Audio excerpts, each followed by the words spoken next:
ओम फो मेरे प्यारे बच्चों, आपको मैंने पढ़ाया था विशेषण।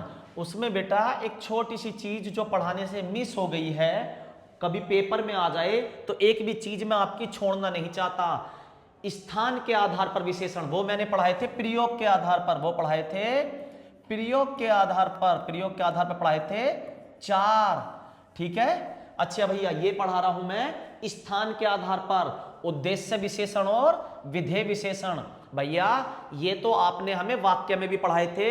उद्देश्य, वाक्य में दो चीजें होती है, एक उद्देश्य एक विधेय। उद्देश्य क्या, जिसके बारे में बात कही गई है वो उद्देश्य, जिसके बारे में बात कही गई है वो उद्देश्य, और जो बात कही गई है वो विधेय। मतलब भैया राजू को गोरी लड़की पसंद है, तो राजू इसमें क्या हो गया, उद्देश्य, और ये सब क्या हो गया, विधेय।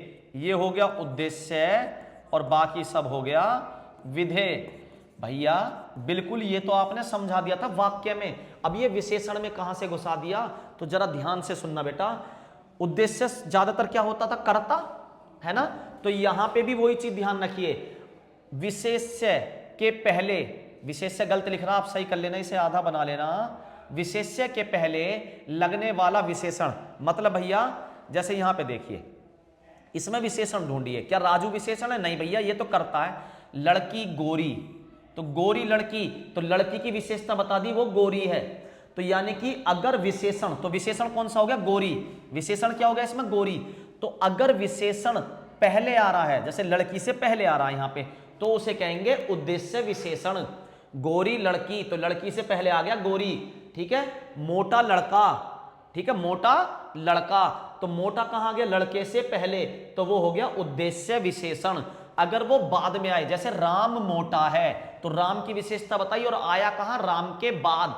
अगर विशेषण बाद में आए तो उसे कहते हैं विधेय विशेषण। जैसे तरबूज मीठा है, तो यहां पर विशेषण क्या है, मीठा, और क्या है, बाद में आ रहा है, इसीलिए कहेंगे विधेय।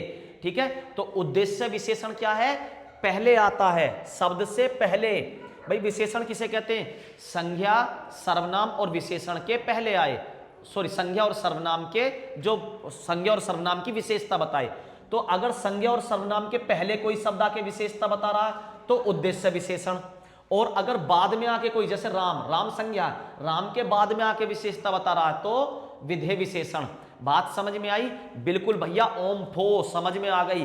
तो अब आपसे उद्देश्य विशेषण और विधेय विशेषण पूछे तो पहचान लेंगे, बिल्कुल भैया। वीडियो अच्छी लगी हो तो लाइक करें, सब्सक्राइब करें और कमेंट में ओम फो लिखना ना भूलें।